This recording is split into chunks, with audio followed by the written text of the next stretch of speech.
الحمد لله رب العالمين، والصلاة والسلام على أشرف الأنبياء وإمام المرسلين وعلى آله وأصحابه والتابعين ومن تبعهم بإحسان إلى يوم الدين. أما بعد، أيها المسلمون عباد الله، بعدكم حميدي الله سبحانه وتعالى kwa neema zake nyingi zisizohesabika, na miongoni mwa hizo neema ni kutujalia sisi kuingia katika mwezi mtukufu wa Ramadhani na kutupa uwezo wa kutekeleza ibada tukufu ya funga pamoja na kisimamo cha tarawih. Wa nasallallahu an yataqabbala minna siyaman wa qiyaman. Tuendelea biidhnillah subhanahu wa ta'ala fi dhikr بعض أحكام المتعلقة بالصيام المذكورة في هذه الآيات.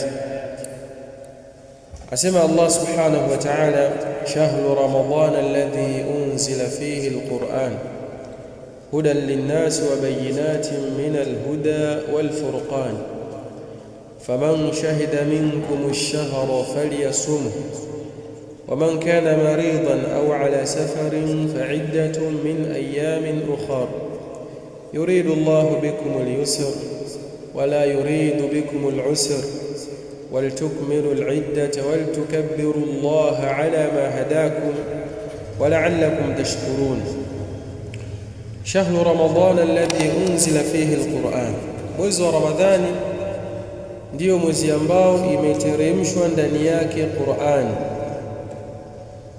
وكما نعرف أن القرآن نزل 3 تنزلات, kama tunavyofahamu kwa Qur'an imeteremka katika daraja 3 katika uteremkaji wake, yani imepitia katika ngazi 3 mpaka kutufikia sisi kwa rahma ya Allah subhanahu wa ta'ala, ikiwa sehemu ya kwanza min Allahi ila al-lawhil mahfudh, kutoka kwa Allah subhanahu wa ta'ala na kuweka katika lawhu al-mahfudh. Na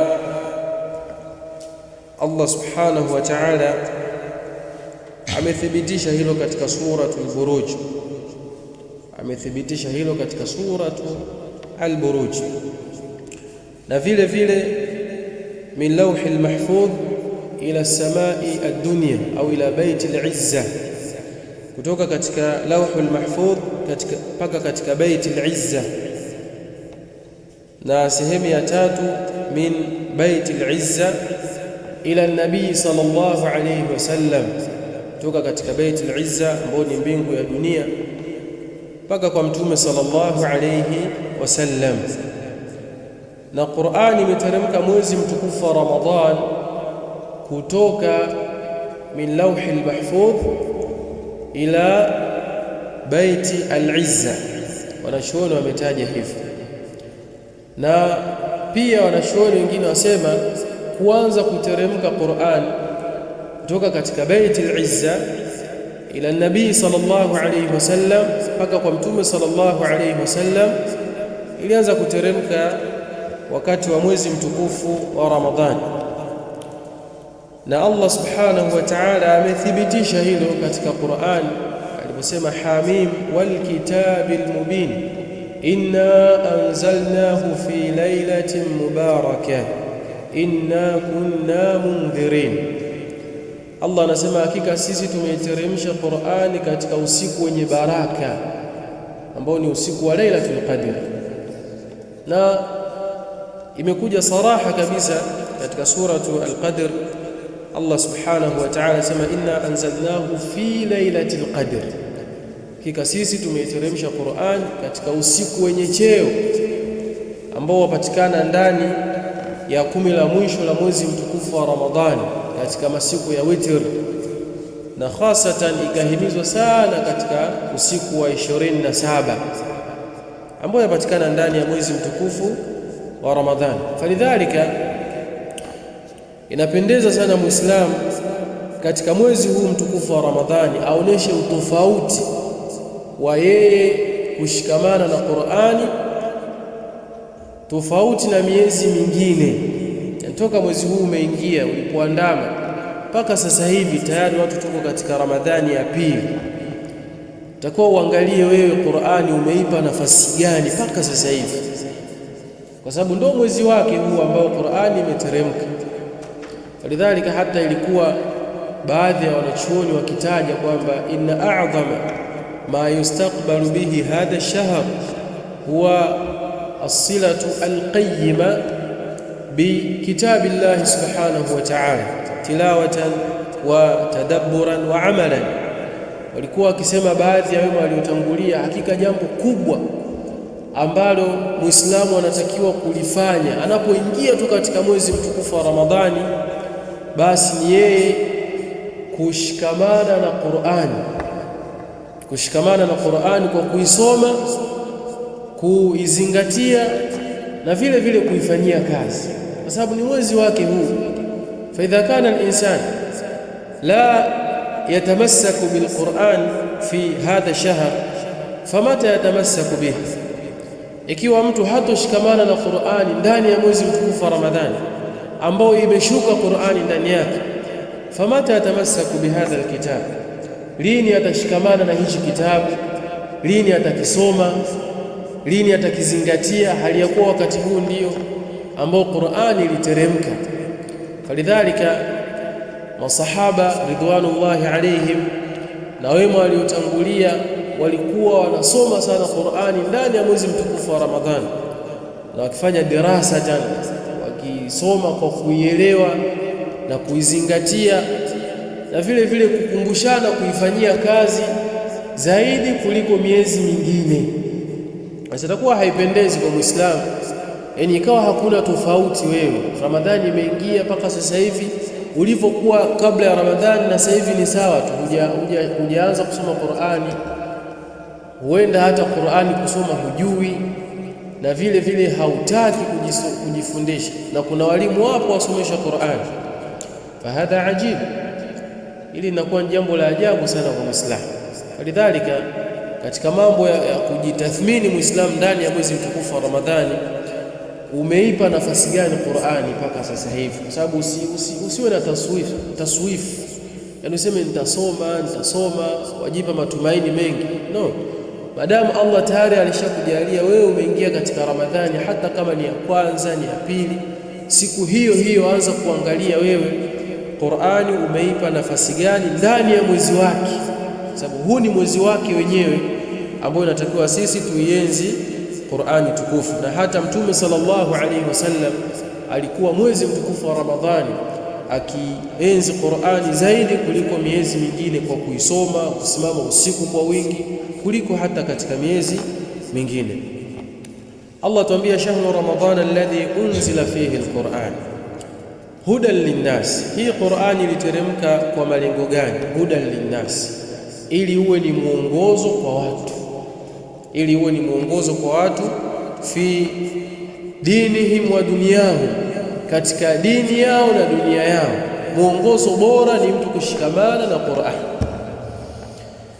Na Allah subhanahu wa ta'ala alishataja Qur'ani kuwa ni mwongozo, na katika aya zingine Allah hakutaja tu Qur'ani ni mwongozo kwa watu, bali akaisifia Qur'ani ni mwongozo kwa wacha Mungu. Allah atuambia dhalika alkitabu la raiba fi hudan lilmuttaqin. Qur'ani ni kitabu kisichokuwa na shaka, lakini ni mwongozo kwa wacha Mungu. Wacha Mungu ni akina nani? Wacha Mungu ni wale ambao Allah subhanahu wa ta'ala amewataja alipofaradhisha saumu. Ya ayyuhalladhina amanu kutiba alaykumus siyam kama kutiba alal ladhina min qablikum la'allakum tattaqun. Allah alipofaradhisha saumu akataja malengo pia, ili watu wapate kumcha Allah, ili mupate kumwogopa Allah subhanahu wa ta'ala, na ili ufikie katika hii daraja ya kumwogopa Allah, tamassak bil Qur'an, shikamana na Qur'an, ifanye Qur'ani kuwa ni maisha yako. Satakunu taqiyan, utakuwa ni mcha Mungu, na itakuwa ni sababu ya wewe kufaulu mbele ya Allah subhanahu wa ta'ala. Walidhalika kuna mahusiano makubwa sana kati ya mwezi mtukufu wa Ramadhani na Qur'an na wacha Mungu. Yani vitu ambavyo haviachani, labda wewe uamue kuviachanisha, lakini kiasili ni vitu haviachani. Qur'an na saum anaoifunga mtu ndani ya mwezi mtukufu wa Ramadhan na kuwa mcha Mungu ni mambo yalazimikiana mtu awe nayo, wala asiache hata moja. Wewe ndio umefunga na wewe ndio umekusudiwa uwe mcha Mungu, na ili uwe mcha Mungu, njia nyepesi ya kukufikisha katika ucha Mungu ni wewe kushikamana na Qur'ani kwa kuisoma, kuizingatia pamoja na kuifanyia kazi. Hudan linnas, ili uwe ni mwongozo kwa watu. Wa bayinatin min alhuda, na vile vile ni hoja za wazi za uongofu, ni hoja za wazi Qur'an. Walidhalika liman fahimaha wa tadabbaraha, Qur'ani itakuwa ni hoja ya wazi, si kwa kila mtu, si kwa kila mtu, bali liman fahimaha, kwa yule atakayezifahamu. Yani paka usome ili ujue kweli Qur'ani ni hoja za wazi, paka usome uzijue vizuri. Watadabbur, na uzizingatie, sababu kuna watu wasoma Qur'an wajua kuisoma Qur'ani vizuri kabisa na wajua maana yake wazifahamu, ila hawana tadabbur katika Qur'an. Wasoma kama magazeti, wasoma kama habari tu, wamaliza khatamat na khatamat. Umsikia mtu ameweza ndani ya Ramadhani nimesoma khatma 20. Mal faida baada Ramadhani? Mtu ni athari yake baada ya Ramadhani. Kweli umemaliza Qur'an ndani ya Ramadhani mara nyingi, naam, lakini mal faida yani hinama tanharif baada inqidai Ramadhan, unapobadilika baada ya kuisha Ramadhani, mal faida min hadhihi alkhatamat? Kuna faida gani ya wewe kuimaliza Qur'ani sana ukiisoma, hata kama unaisoma kwa itqani, kwa uzuri na sauti nzuri, lakini la budda min tadabbur, lazima iwe na mazingatio Qur'ani. Falidhalika, ili iwe hoja Qur'ani na ikusaidie katika maisha yako, lazima uifahamu na uizingatie. Haya ni mambo ya muhimu sana. Kitabun anzalnahu ilayka mubarakun liyadabbaru ayati, Allah mwambia Mtume sallallahu alayhi wasallam, hii Qur'an ni kitabu tumekuteremshia, kimebarikiwa, lakini kwa lengo liyadabbaru ayati, ili watakaokisoma wazizingatie aya zake. Yani wasisome tu hivi ashwaia basi, asoma mtu mradi asoma amaliza Qur'ani, la, aizingatie pia maana yake, azingatie sheria zake, azifanyie kazi,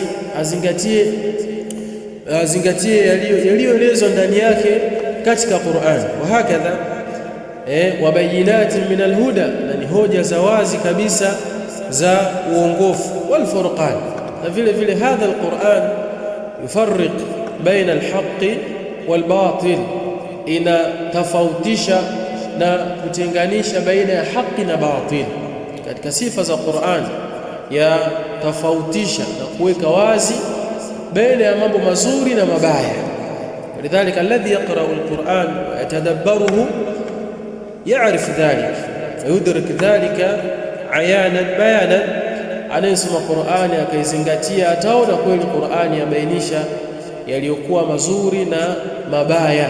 Yani haikusanyi Qur'ani mazuri na mabaya, haki na batil, bali ya kuwekea hii ndo sawa fata na hii si sawa iachi.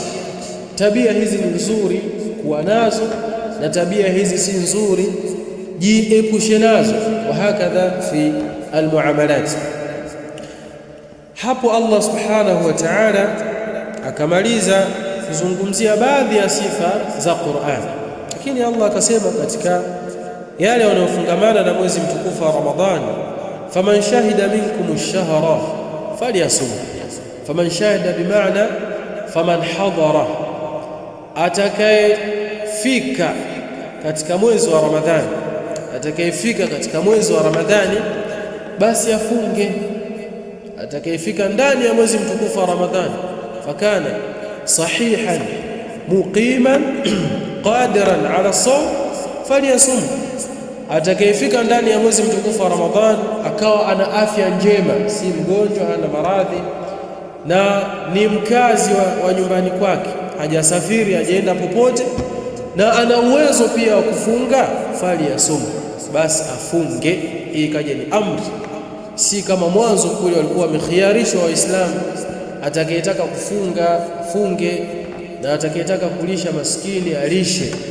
Hii ya pili imekuja kuondoa ile hukumu ya kwanza ambao ni ya khiyari, sasa hivi imekuwa ni jaziman wajiban fardan, lazima na faradh kwa kila ambaye itakuwa amekidhi vigezo na masharti ya kufunga.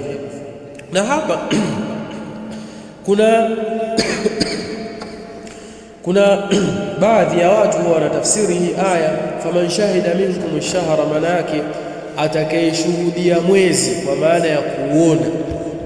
Faman shahida minkum ash-shahra, atakayeshuhudia mwezi kwa maana ya kuona. Lakini kwa usahihi hakuna maana ya shahida inayokuja kwa kuona, bali shahida inakuja kwa maana ya kuhudhuria na kufika. Falidhalika imekuja katika hadithi ya Mtume sallallahu alaihi wasallam, man shahida aljanazata hatta yusalla alaiha falahu qiratu. Man shahida aljanazata, atakayehudhuria katika swala ya maiti, si atakayeona, atakayehudhuria katika swala ya maiti, hata usalla alaiha, mpaka yule maiti akaswaliwa, amehudhuria na yeye akashiriki katika kuswali, akamswalia maiti, akamwombea dua, falahu qiratu, basi apata malipo sawa na mlima mkubwa wa thawabu. Walidhalika shahida inakuja kwa maana ya kuhudhuria, si kuona, sije mtu akatatizika kidogo akashindwa kuelewa. Tayib, waman kana maridan au ala safarin. Lakini pia Allah subhanahu wa ta'ala, baadhi ya ahkamu ambazo zilikuwepo kuanzia mwanzo watu wakikhiarishwa kufunga na kulisha, ilikuwa wagonjwa na wasioweza kufunga na wasafiri wote wanapewa udhuru wa kisheria. Vile vile akaendelea kuiweka hii rukhsa hata baada ya kufanywa faradhi ya saum kuwa ni lazima. Asema waman kana maridan au ala safarin, na mwenye kuwa mgonjwa au yuko safarini akashindwa kufunga kwa udhuruhu, fa'iddatu min ayamin ukhra, basi ahesabu hayo masiku na idadi zake, atalipa katika masiku mengine baada ya Ramadhani, baada ya mwezi mtukufu wa Ramadhani. Yuridu Allahu bikum al-yusra, Allah kutakieni mepesi, Allah kutakieni wepesi. Wala yuridu bikum al-usra, wala Allah hakutakieni ugumu, yani hakutakieni wepesi katika njia za kufikia kwenye maghfira yake na radhi zake. Allah kufanyieni wepesi katika dini yenu na njia za kufanya mambo ya kheri kwa ajili ya dunia yenu na akhira yenu, na ili mpate radhi za Allah na msamaha wake, hakuna ugumu. Falidhalika imekuja katika hadithi ya Mtume sallallahu alayhi wasallam, inna hadha ad-dina yusrun wa la yushada ad-dina ahadun illa ghalabahu, hakika hii dini ya Uislamu ni nyepesi. Hakikatan hii dini ya Uislamu ni nyepesi katika sheria yake. Mwenye kuzingatia Uislamu katika sheria zake za aqida, katika sheria zake za amali mbalimbali tunazofanya, katika miamala yake na adabu zake na tabia zake, atakuta ni dini yusr, yani dini nyepesi, dini inayochunga hali ya kila mtu, dini ambayo haijambana mtu katika mambo yake, lakini haijamwacha pia katika mambo yanayomdhuru sana, ikamwachia uhuru afanye vile anavyotaka, bali Uislamu umemwekea mtu njia sahihi za kufanya ibada na haujambana mtu yote, kwa sababu Allah subhanahu wa ta'ala khalaqa al-khalqa wa huwa a'lamu bihim. Allah ndiye aliyewaumba viumbe wote na awajua zaidi kuliko wao wanavyojifahamu. Lidhalika amewekea sheria ambazo zaafikiana na hali zao, kila mtu kutokana na hali yake ndiyo amewekewa sheria. Lidhalika Allah asema la yukallifu Allahu nafsan illa wus'aha, Allah hailazimishi nafsi ya mwanadamu na hamlazimishi yote kufanya jambo isipokuwa kwa uwezo wake. Lidhalika hadha ad-din yusr, hii dini nyepesi sana, lakini paka usome hii dini nyepesi. Ukiisoma, lakini ukiwa waisikia tu hivi kwa watu wakizungumza, huyu kazungumza kadha, huyu kazungumza hivi, huyu kakuchanganya, huyu kakutoa huku, huyu kakupoteza, mwisho wa siku unaweza ukakaa ukatatizika, ukashindwa kuelewa, ukaanza kuuliza sasa tuende huku au tuende huku, au tumsikilize huyu tumwache huyu, unachanganyikiwa. Lakini ukisoma utapata mtu thika, watu ambao Allah subhanahu wa ta'ala amefanya kuwa ni ulamau rabbaniyun, wanachuoni wanaolea watu katika kheri na katika mambo mazuri, basi utaona hii dini ni nyepesi sana na dini nzuri kabisa ambayo wala haina shaka yoyote ndani yake. Asema Allah subhanahu wa ta'ala, waltukmilu al-idda, na mukamilishe idadi, yani kufunga mwezi mtukufu wa Ramadhani. Walitukabbiru Allah ala ma hadakum, na mumtukuze Allah kwa kukuongozeni. Yani Allah akikuongozeni mkamaliza mwezi mtukufu wa Ramadhani kafunga vizuri, basi mumtukuze Allah kukuleta takbir fi yaumi al-Eid, ndani ya siku ya sikukuu watu waleta takbir kwa ajili ya kumtukuza Allah subhanahu wa ta'ala. Wala'allakum tashkurun, na ili mpate kumshukuru kwa hizi neema zote ambazo amekupeni za kudiriki mwezi mtukufu wa Ramadhani, kukuwekeeni Qur'ani kuwa ni mwongozo wenu na kuifanya dini kuwa ni nyepesi. Hizi zote neema ambazo Allah subhanahu wa ta'ala amekuwekeeni, falidhalika na mpate kumshukuru, na ukimshukuru Allah na kuzidishia, hata unapotekeleza ibada ya saum katika makusudio yake pia ufahamu ni wewe kumshukuru Allah subhanahu wa ta'ala katika kheri unazozifanya. Kila kheri ambayo waifanya, basi mshukuru Allah subhanahu wa ta'ala na umuombe aipokee na akudumishe katika hiyo kheri, asikutoe wala usije ukaghurika na sheitani ukaacha kufanya hiyo kheri. Falidhalika hii ni tafsiri ya hii aya ambayo yafungamana na mwezi mtukufu wa Ramadhani. Nasallallahu ta'ala an yaj'alana min alladhina yastami'una alqawla fayattabi'una ahsana. ونكتفي بهذا القدر. سبحانك اللهم وبحمدك أشهد أن لا إله إلا أنت أستغفرك وأتوب إليك.